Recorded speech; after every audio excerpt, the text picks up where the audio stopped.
शिक्षण नाही बनता अशी अवस्था आता झाली आहे।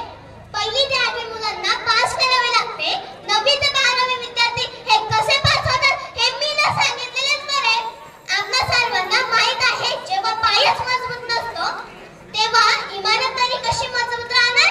आणि यामुळे शेतकरी, ग्रामीण कष्टकरी व गोरगरीब विद्यार्थी हे उच्च शिक्षणापासून वंचित राहतात।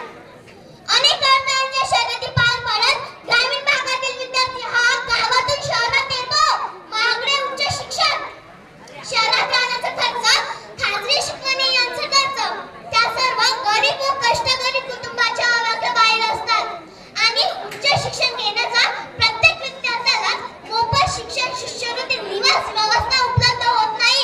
आणि त्यामुळे सर्वसामान्य कष्टकरी व ग्रामीण विद्यार्थी हा उच्च शिक्षणापासून वंचित राहतो। आणि ही सत्य परिस्थिती आहे।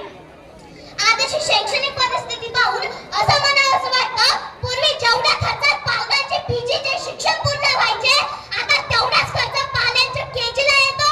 मग उच्च शिक्षणाला किती खर्च लागत असावा याचा विचार न केलेलाच बरा। आजच्या गोरगरीब विद्यार्थ्यांना उच्च शिक्षण हे दुरापास्त होत असल्याचे चित्र दिसून येत आहे। दुरापास्त होत असल्याचे चित्र दिसून येत आहे। यासाठी मला आर्थिक, भौतिक, राजकीय परिस्थितीसोबत आजच्या ग्रामीण भागातील विद्यार्थी जबाबदार असल्याचे चित्र दिसून येत आहे। ग्रामीण असो अथवा शहरी, आजची युवा पिढी मोठ्या प्रमाणात मोबाईल अर्थात सोशल मीडियाच्या आहारी गेल्याचे चित्र दिसून येत आहे। त्यामुळे तर ते रील्स नावाचा काही रील्स विसरत चाललेला आहे। अभ्यास करायचा सोडून इन्स्टावर टाकतो मी शिवरायांचा मावा आणि गडाचे 4 पायाच्या जागी फुसफुस करतो हा मावा। आजची राजकीय परिस्थिती सुद्धा ग्रामीण विद्यार्थ्यांच्या अभ्यासातील व उच्च शिक्षणातील अडथळा बनत असल्याचे चित्र दिसून येत आहे।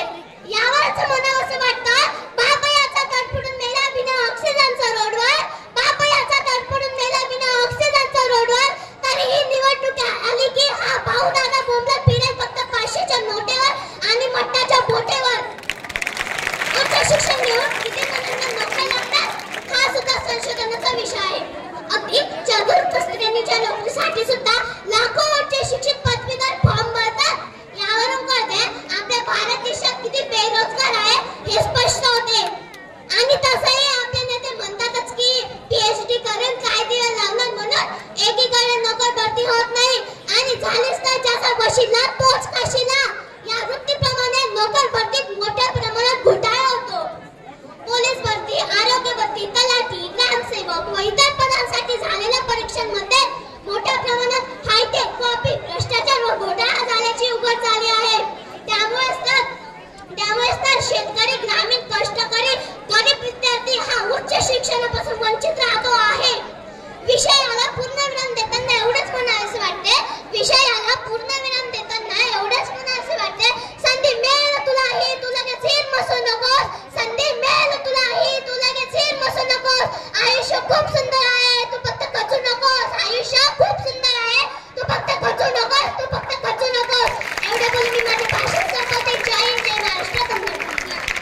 त्यानंतरची विद्यार्थिनी आहे कुमारी भूमिका विकास कळंज।